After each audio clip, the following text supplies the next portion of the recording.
No, around this way. Come here.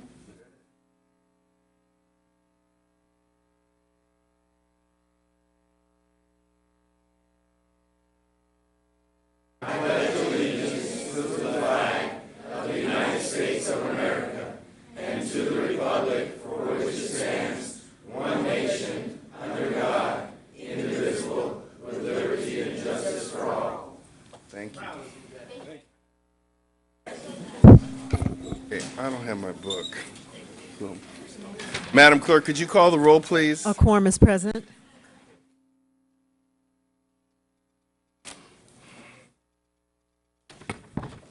I know, but it's not in here. Okay, we have a presentation for the National Junior Honor Society of Albert Monroe Middle School. Could somebody come forward? Oh, here we go. It is with great pride and pleasure that the Mayor and Council of the City of Inglewood, California recognize the academic achievements, leadership, and service of the student members of the Albert Monroe Magnet Middle School National Junior Honor Society. That's a long name. Founded in 1929 by a group of dedicated secondary school principals, the National Junior Honor Society was established to recognize outstanding middle school students. More than just the honor roll, the NJHS serves to create enthusiasm for scholarship, a desire to render service, leadership, promotion, citizenship advocacy, and character development, all while the students maintain a grade point average of 3.0 or higher. Today, chapters of the NJHS exist across the United States, including U.S. territories and Canada. In 1991, Albert Monroe Magnet Middle School established their chapter of the NJHS under the leadership of Mr. Ronald Atsugi, Mrs. Claudia Ellis, and Mr. Arnold Butler. The chapter has steadily grown each year, and today, under the leadership of Mr. John Schubert, there are a total of 40 student members who maintain a grade point average of 3.5 or better,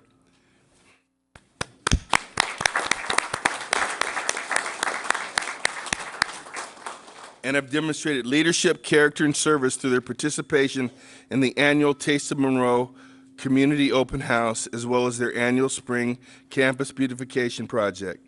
Now, therefore, be it known that the Mayor and Council of the City of Inglewood, California, do hereby salute the student members of the Albert Monroe Magnet Middle School National Junior Honor Society.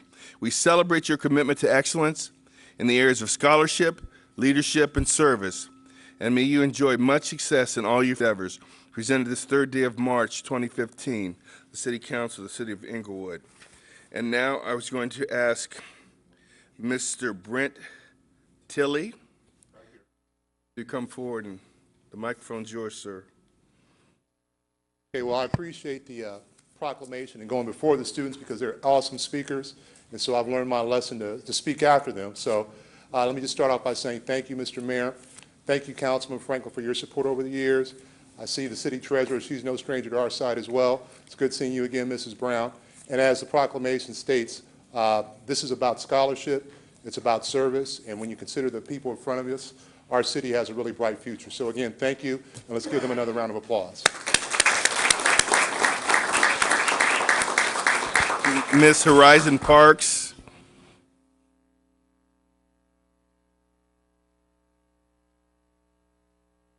Good afternoon.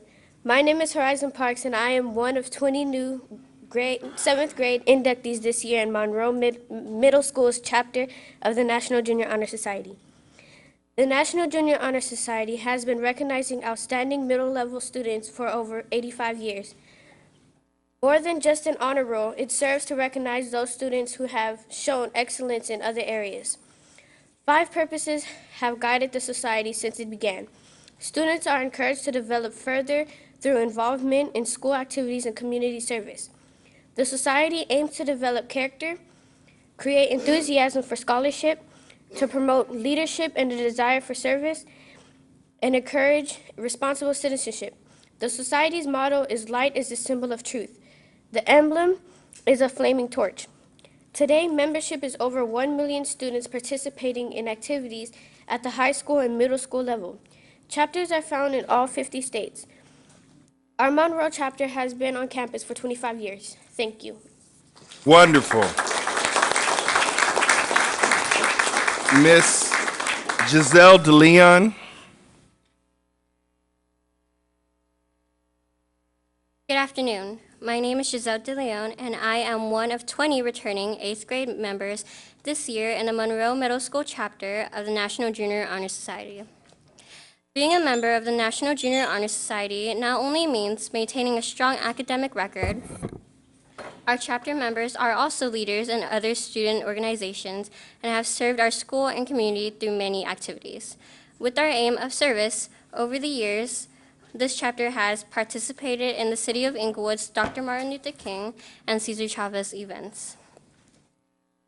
We donate to the city with our toy and canned food drives at the holidays. Our members and parents participate in our Taste of Monroe open house event, as well as our school beautification day each spring with plants and flowers donated by Councilman Ralph Franklin, who gets his hands dirty with us. We are decision makers in our student council. We escort visiting speakers on our annual career day, and we accompany our principal, Mr. Tilley, when he visits neighboring elementary schools, as those 5th and 6th graders consider the middle schools. Finally, in June, the 7th grade inductees will serve as ushers at our 8th grade promotion ceremony. Thank you. Thank you. I see we have the state trustee here. Dr. Brand, would you like to say a couple words?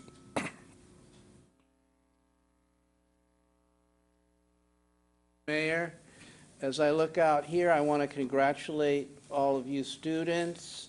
I'm looking at our future here, and I feel very optimistic about what that's going to be like looking here at you. So congratulations again, well deserved. Thank you.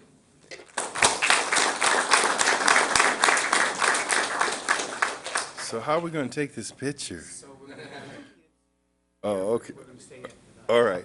Could you guys all come forward? That's what I'm going to try. Yeah.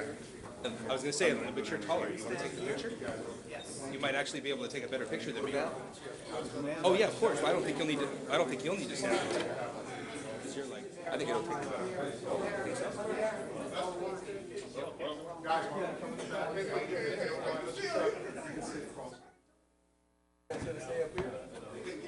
I don't know, where are we supposed to go, Ralph?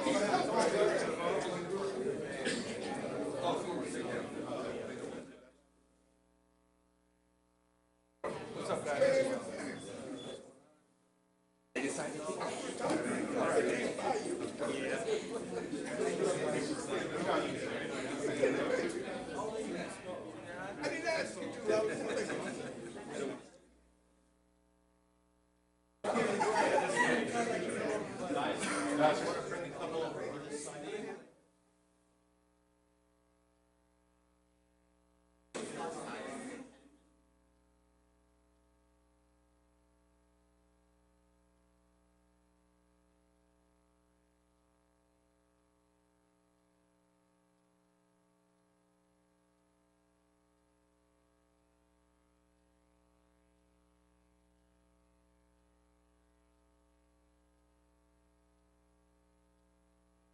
You threw in the back, Striker. Get up front so they'll see you.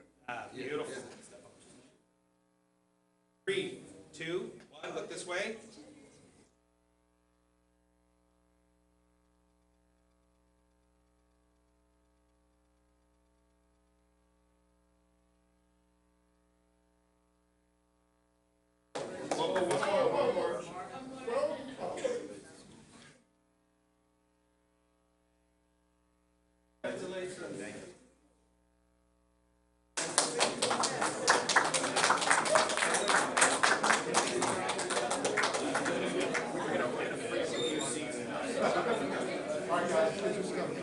Okay, y'all can go and give us the seats back.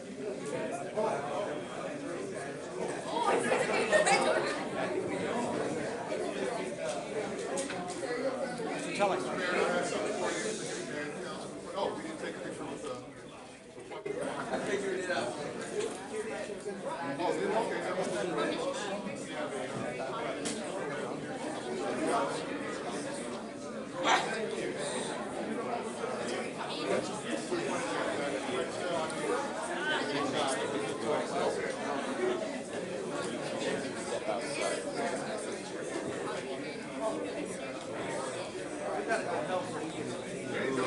Red Cross. Her name is Jeannie Wu. She's standing up right underneath the exit sign. Okay.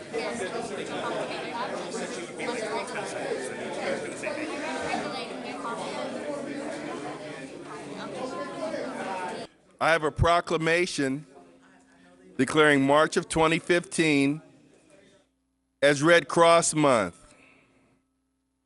Whereas since 1943, the President of the United States has proclaimed March as Red Cross Month, whereas Red Cross Month is a month-long observance recognizing the American Red Cross as a true reflection of the humanitarian and volunteer spirit and calls on Americans to make a donation, volunteer, take a clip of blood, whereas the American Red Cross Los Angeles region uses this opportunity to educate communities about the services provided to the public each and every day, whereas in 2014, the Red Cross Los Angeles region provided disaster relief and assistance to 600 families and supported 2,016 clients by providing food, shelter, emotional support, and other necessities. And whereas the Red Cross is chartered by Congress to provide family communications and other support to active duty members of the military and has done so for 130 years. And whereas in 2014, nearly 125,000 individuals locally were trained in CPR, first aid, aquatics, babysitting, wilderness first aid, and water safety courses. And whereas we encourage individuals, families, and businesses to prepare themselves for disasters by getting an emergency kit, making a plan, and being informed through preparedness education classes. And whereas across Southern California, the American Red Cross has provided 400,000 potentially life-saving blood products for patients in need in 2014. Now therefore be it resolved that the mayor and council members of the city of Inglewood, in recognition of the importance of volunteering your time, making a donation, taking a class, or giving blood, does hereby proclaim the month of March to be Red Cross Month and urge all citizens to show their support to the American Red Cross Los Angeles region, presented the 24th, well, the third day of March. And I believe Ms. Wu is present. On behalf of the American Red Cross Los Angeles region, we are honored to accept the proclamation during March's Red Cross Month. The American Red Cross is grateful for the work of the council members, Michael Falco, Mayor Butts, and the city of Inglewood, and we look forward to continuing our partnership to develop a more prepared and resilient community. Thank you, sir. Thank you. If you come over here by the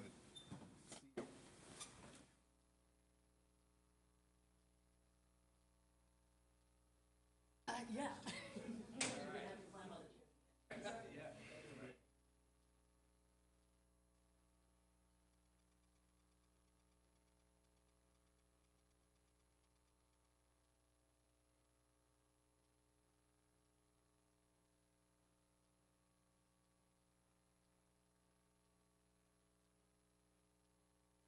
We're all, you know how it's trained.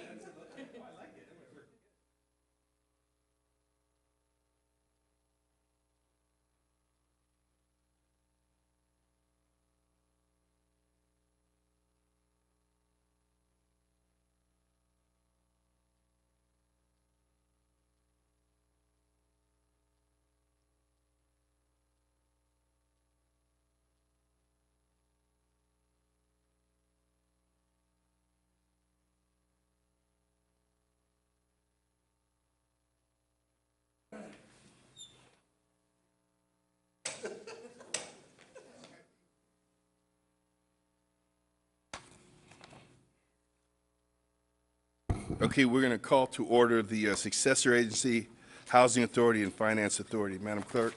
A quorum is present. Council and agency members, Dotson. Aye. Padilla. Aye. Morales. Aye. Franklin. Aye. Mayor Chairman Buds. Aye. Item 2, CSA 2, H2, and F1. Council, successor agency and housing authority for December, approval of the minutes held for December 16th, January 13th, January 27th, and February 3rd, and February 11th.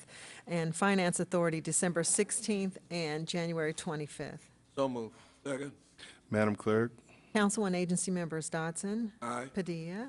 Aye. Morales. Aye. Franklin. Aye. Mayor Chairman Buds. Aye. Consent calendar, items 3 through 7. So moved. Second. Madam Clerk? Council members Dotson. Aye. Padilla. Aye. Morales. Aye. Franklin. Aye. Mayor Buds. Aye. DR1. It's a staff report presenting the fiscal year 2014-15 first quarter budget review report. Mr. Fields, is there a staff report? Yes, Mr. David Esparza, our CFO and Assistant City Manager, will give the staff report.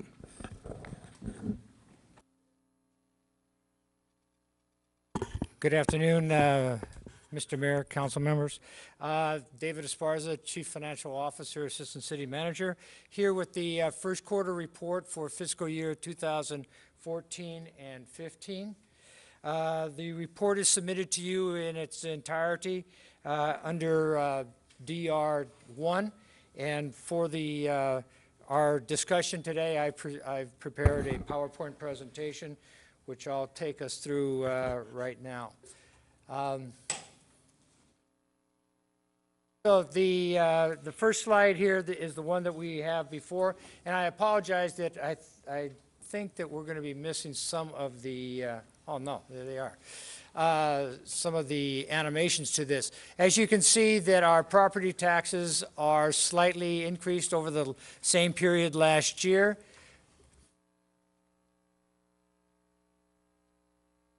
They're going to come out of order, so let me just start at the top. Property taxes, there's a slight increase over the same period of time last year.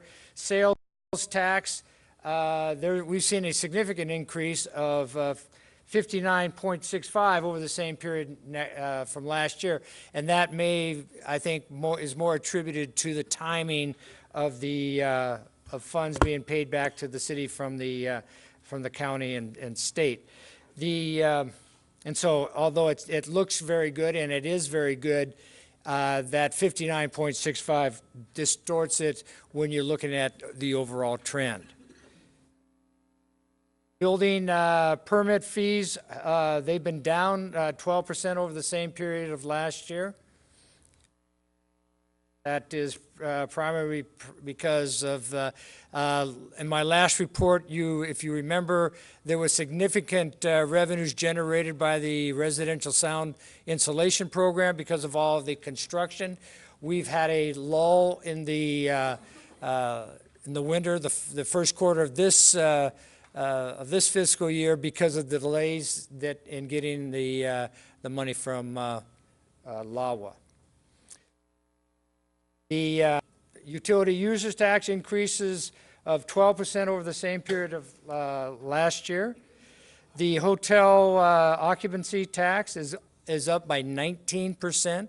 Our rooms in the local hotels, motels are going up and staying up.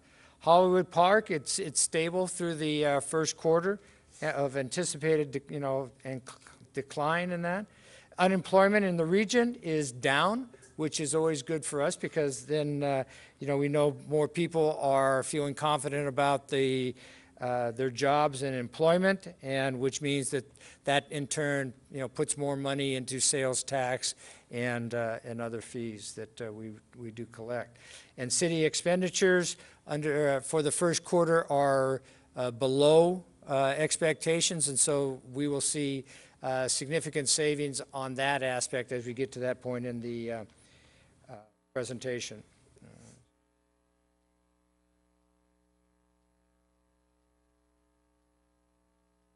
I apologize. We had to switch this over from PowerPoint to a PDF file presentation, so I'm going to try and catch up with everything.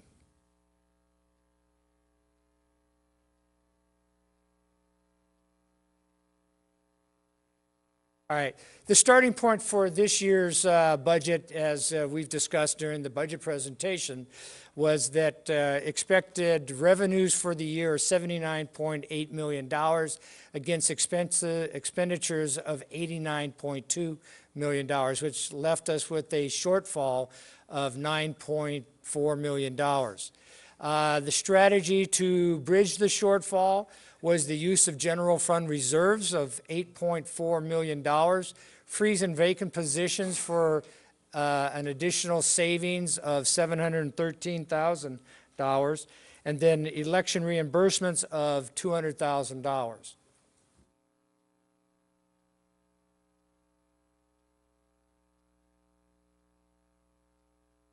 We are reimbursed by the state and county for expenses that are involved with the carrying of election, the election, plus, the other issues and ballot measures that are on our ballot. The freezing of the vacant positions, as you can see, the 3-month projection here is $178,000. Currently, we have 7 positions that are vacant. And you can see here anticipated additional savings of $713,000 by the end of the year. This is the manner by which we monitor and plan for our budget and expenditures over the course of the fiscal year. As you can see, the budget variance through the first 3 months, the first quarter is 10%, then it drops to 7%, 5% March through June, and then June, July, and August, we start narrowing it down to 2%, and by the end of the year, August and September, we're looking at a variance of no more than 1%. And so, and the reason that we do it this way is to allow departments and city programs to fluctuate in the early, periods of time, knowing full well that our revenues and expenditures are sometimes cyclical, and getting them to, stay on track by the end of the year. So that's the way we've managed it, and we've actually been very successful in the last 2 to 3 years in doing it this way. So looking at the first quarter general fund revenue performance, this slide gives us a snapshot of our collections. Now, and again, I always caution the city council and the public that because of the cyclical or seasonal nature of some of the revenues, for example, property taxes are paid in December and again in April, so we don't have the full amount of our property taxes. Those are the 2 large bucket that we receive. Property taxes are done in, sales taxes are done in December and then again in March. And so, again, it's the seasonality or the cyclical nature of those revenues that, really start to make this fall more into line. But at least at this particular point, as of December 31st, we had collected $18.5 million of our expected revenues, which turns out to be 23% of our full expectation by the end of the year of 79.8. So utility users tax are up by $427,000. Sales tax are up over $1 million, and that's where that 59.5% comes in. Property taxes are up $210,000, or 4%. Other local taxes are down by $690,000, or 17%. So in looking at it, at the trend lines for our revenues, this is what it's currently looking at. You can see that dotted line, or the dashed line there, is the equal proportion of revenues throughout the full fiscal year. And you can see that, our trend line is that thin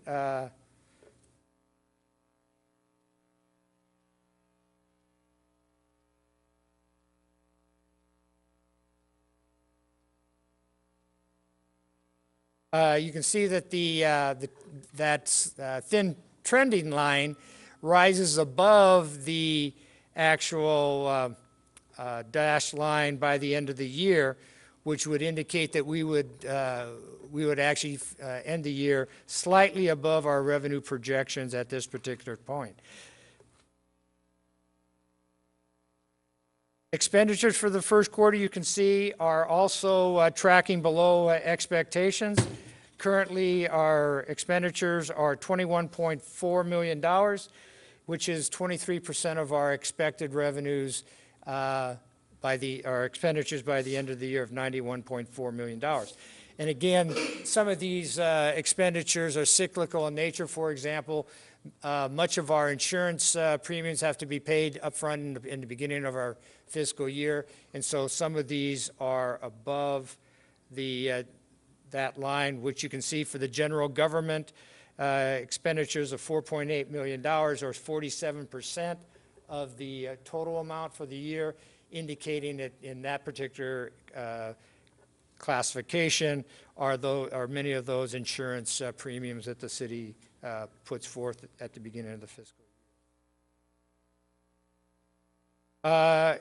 Here, another good sign is that the trend line for our expenditures is significantly below the dashed line, which is, again, the equal proportion of expenditures over the course of the fiscal year. That thin, solid line is the projected expenditures by the end of the year, and you can see that that is significantly below the proportioned budget expenditures line. Expenditures,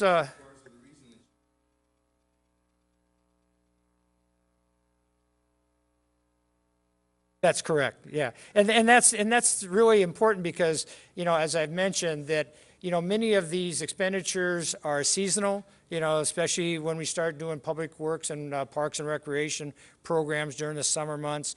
And so, yes, I mean, it would be somewhat misleading to both the council and the public if I looked at it only as we are doing it right now.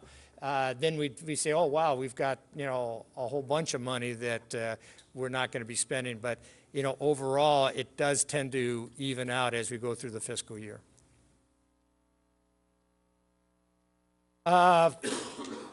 Police and fire services are down 8% at this particular point. Police is down $871,000. Fire services are down $249,000. Economic and community development is down $340,000 at this particular point. General government is up at $2.2 million from this time last year. Rec and Park and Library Service is down $641,000. Public Works is down $613,000. And again, the overall general fund expenditures are down by 6%. So, and again, I say this and with the cautionary note that these will start to even out as we get through the fiscal year, especially into the summer months. Looking at some of the major special funds, both on the revenue and the expenditure side, you can see that both of these are performing well. Revenues are at $23.4 million at this particular point, and which is 19% of our projection. Yet expenditures on these funds is only $18.3 million, which means that we are surely living within our means on the special funds, because as you know, these are funds that you can only spend what you have, and you're not really without having to basically backfill it with general fund dollars. Any questions?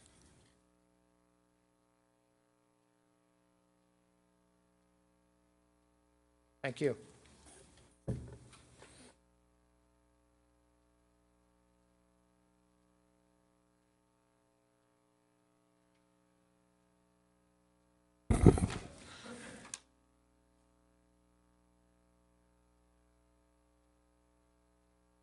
Thank you, Mayor. We had a closed session regarding CS1, regarding the workers' compensation with a former employee, Mark Gleed.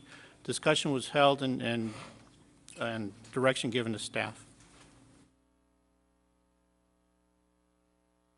Yes, Mayor and City Council. I just want to update the council and the public on a number of high-profile projects that we have going on in the city.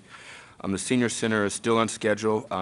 We're planning to start construction on March of 2016, and have that facility completed in November of 2017. The La Cienega Community Center, while you haven't seen very much construction going on at the site, we are on schedule to complete that project by July 2015. And then also, as was mentioned, inquired about earlier today, the Century Boulevard project will start construction in July of this year. Thank you. CC1, Madam Clerk. Reports, thank you, Mayor. CT1, CSA3, H3, and F2. The monthly treasurer's report for the month ending December 31st, 2014. Receive and file CT2, Madam City Treasurer. Thank you. Thank you, Mayor. To give a brief recap of the Treasurer's report, and again, I have copies that's on the outside table that you can review, on your own. It's roughly about an 8-page report, so take a look at that. So for the month of December 2014, the city investments is at total cash and investments of $64,259,216. Successor agencies, $96,626,906. Housing Authority, $100,742. Public Financing Authority, $13,506,834. Total funds under management is $174,493,698. And the debt service interest earnings for the city was $33, and successor agency $11,986. Public Finance Authority $1,665. And again, the report is there on the table that you can, review at your leisure. And just the total bonds that's currently outstanding at February 28th, 2015, is $42,522,188. And the market value of those bonds is $42,509,538. But again, the difference between cost and market, I will be holding these bonds to maturity, so we will be getting back the full value of the bonds, which would be $42,522,188. And for diversification, I have a number of certificates of deposits, and they total, all total $1,750,000 for the CDs.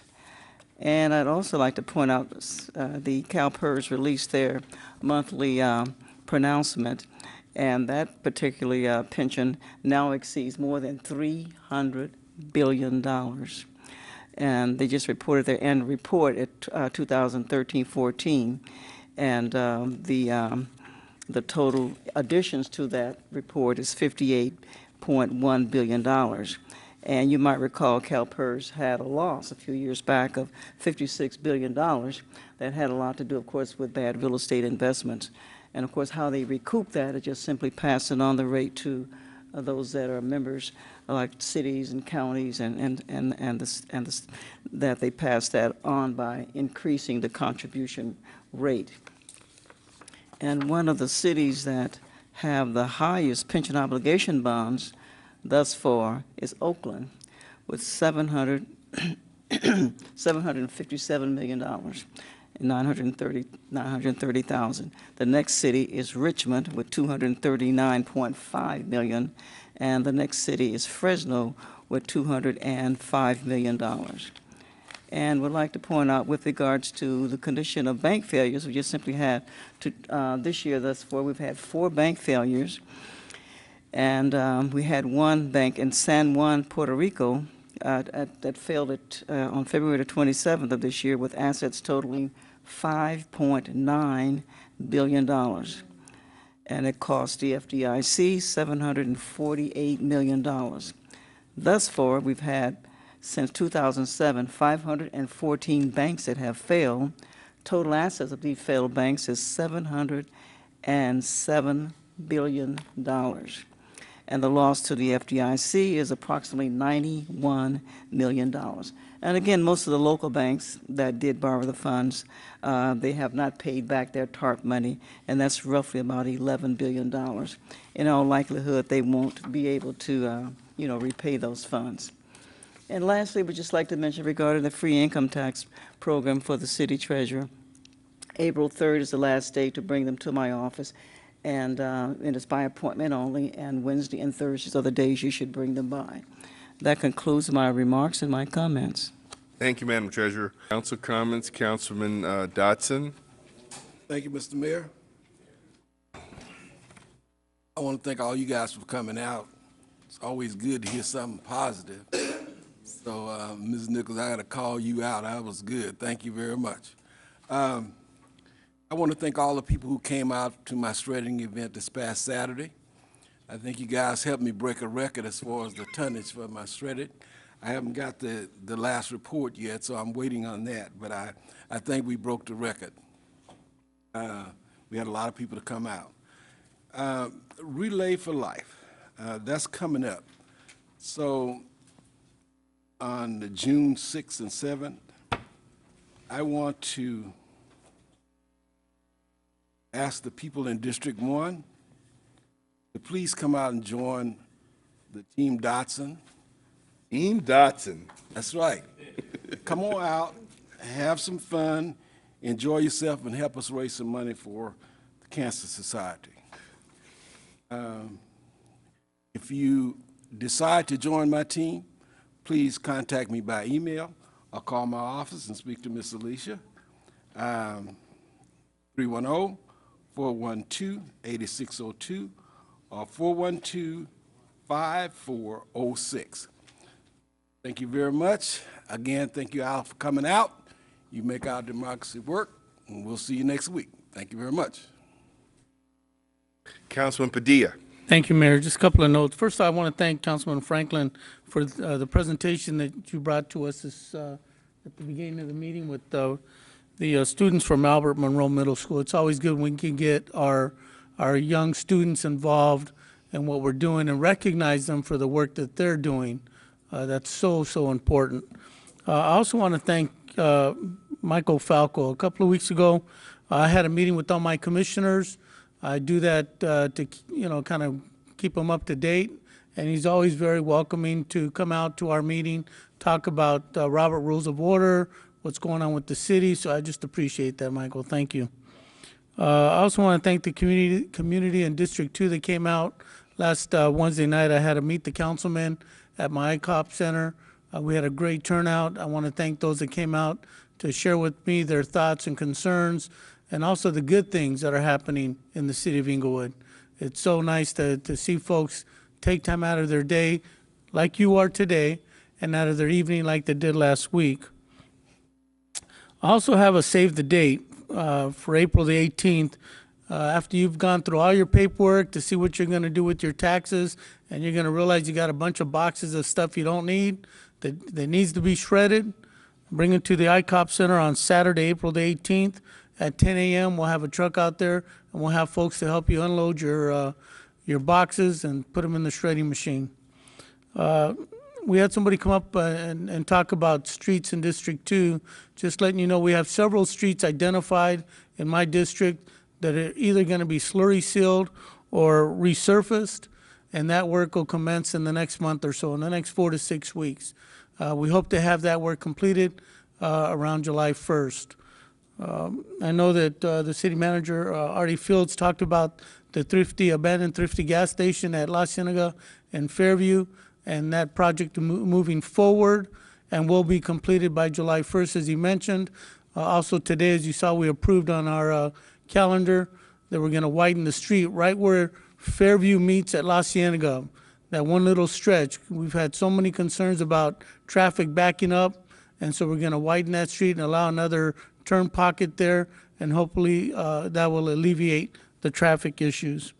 Somebody got up here and talked about, we need town hall meetings about the stadium. Nobody held town hall meetings. My God, I don't know what planet you were at, because we had so many meetings.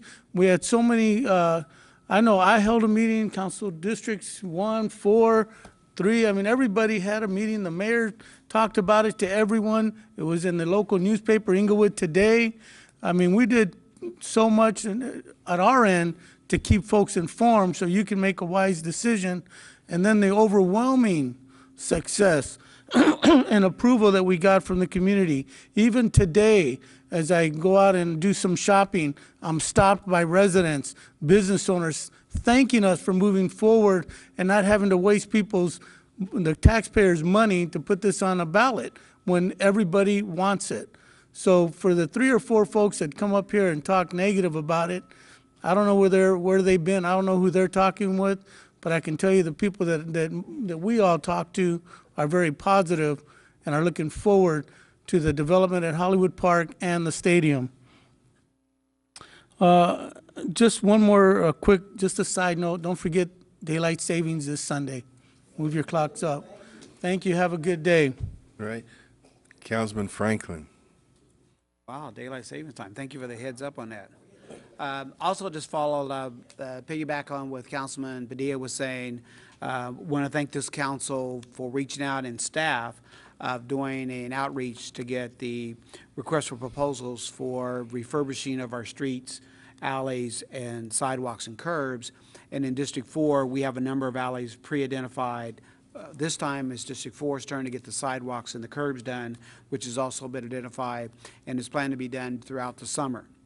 I also want to acknowledge, again, as my colleagues indicated, on January 24th, District 4 had a town hall meeting, and yes, the City of Champions Initiative representatives were there, the mayor was there and others, and we engaged in dialogue, both presentation and comments and question and answers that took place, so people had a better idea as to what was transpiring.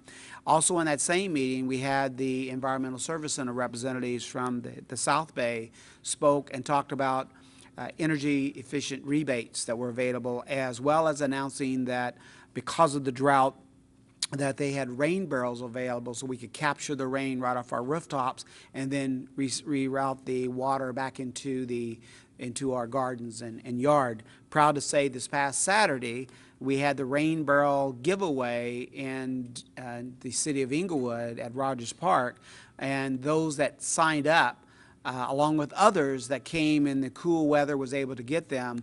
And I've already met with one resident earlier today, and his rain barrel is almost full. And so this past few rains we've had has been very effective for the purpose. And so encourage those that if you're not on our various email lists and you want to be brought to speed about what's going on, particularly town hall meetings, et cetera, that you reach out to our various offices and we will work on it. And the other item that just came up today had to do with RV parking, and so we will be talking about that a little bit later. We've introduced the municipal codes in effect for years on that, and now it's just a matter that being properly notified, which may be an issue we need to address. On that note, everyone have a great day. Thank you. Bye-bye. The current Dean of the Council, Councilman Morales. Thank you. I think this is a great meeting, the one following the stadium meeting. I'll tell you, we got to see the budget update. We are 59.5% up in sales tax. What does that tell you? That means people are starting to visit the city of Inglewood. Tells you we're $1 billion in debt. Exactly. Well, that's what we hear, right? That's what we hear. But the bottom line is that does not happen by accident. That happens when certain decisions are made, and they're made up here. That stadium decision last week, that was an important decision by the city of Inglewood. We made it. We made it because we know the city's behind it. Those town hall meetings, I know that at mine there was 110 people signed in at the library lecture hall right before that. That's amazing. Some of the folks up here, so the mayor, I know Councilman Padilla, they attended that meeting, said a hello. Those are all positive. The folks from the revitalization plan stayed an hour after to personally talk to everybody who needed a question answered. Our UUT, utility user tax, is up 12%. Those are amazing things. Those are signs of how well we're doing. Hotel tax, 19%. I don't want that to get lost in all this kind of rhetoric. I mean, that's an amazing growth for a city. We're talking about streets. In my district, there'll be, the $1 million is going towards my district as well. We start in the next 3 weeks. That's an amazing amount of streets that's going in. The most we've done. That's a sign about how our budget is going. Our Public Works Department is doing a great job of really using those resources. Now, making the actual decision for the stadium last week, That's right. We could have just left it on the table and put it out on the ballot, spent a lot of money, and given a lot of time to everybody else who wants this stadium really, really bad. We've seen them start to attack the city of Inglewood as well as the officials because they want the stadium. Now let's ask ourselves, the city of Los Angeles, the city of Carson, their council members, if they had that decision in front of them, what would they have done?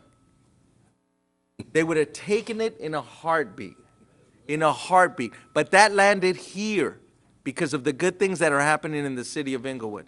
We can say whatever we want to say about what's going on, but there is an upswing, and we are capturing it. And if we don't make those decisions, they leave us. They leave us. The mayor showed his leadership immediately following that, when we were attacked for every reason they could think of. The mayor's been probably full-time, a good 40 hours a week, taking interviews from around the country because now we're on the map. And without a leader like that, the council is stuck. We're going to get stuck in not making those decisions. I'm proud to be part of this council that made that decision. We went up 5-0.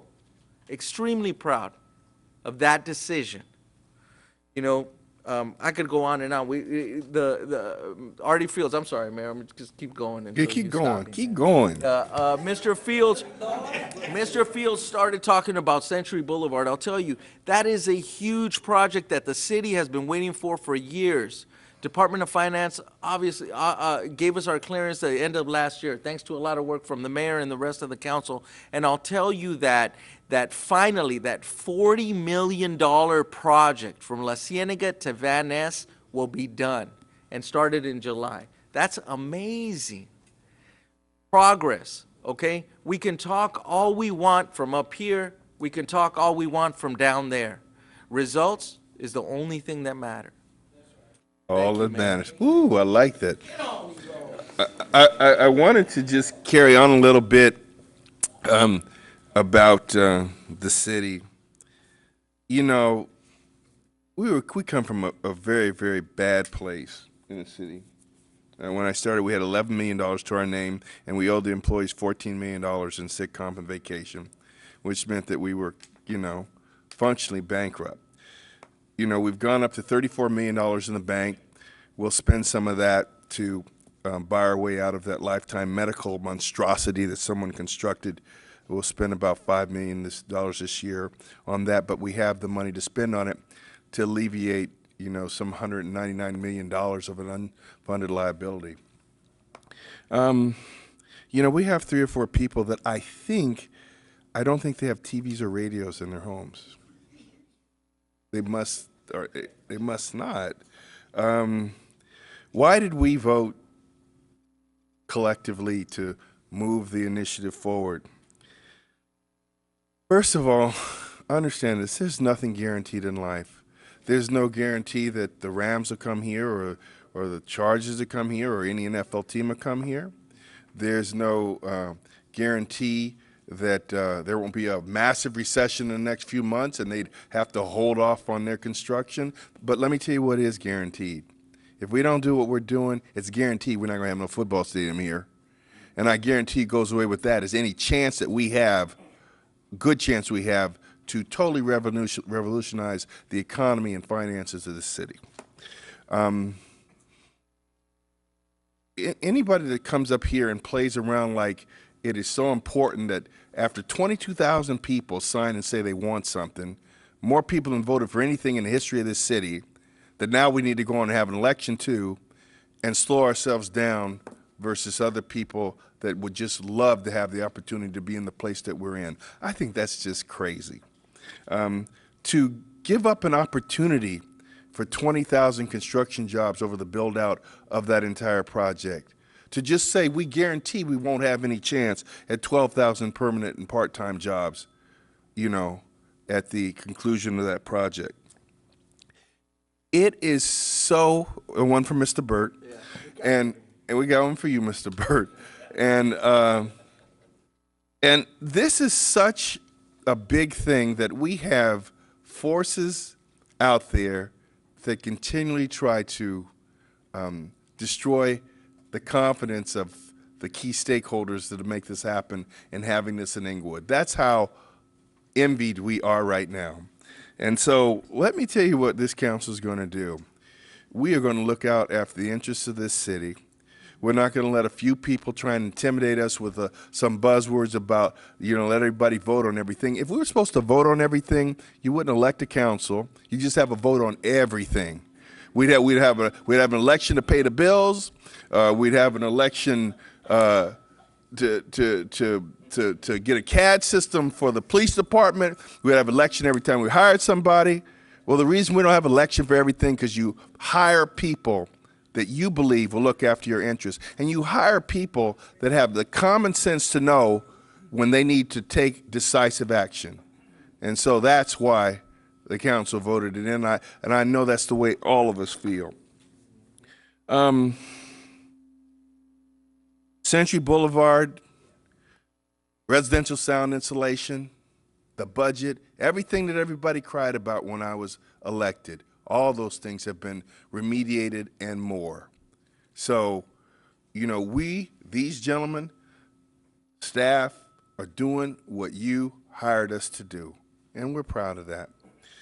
I want to close the meeting in the name of Frank Jones. He was a training officer of mine back in the early 70s. He was a Vietnam War veteran, and he died last week from complications of cancer. And so we'll close the meeting in the name of Officer Frank Jones of the Inglewood Police Department. Thank you.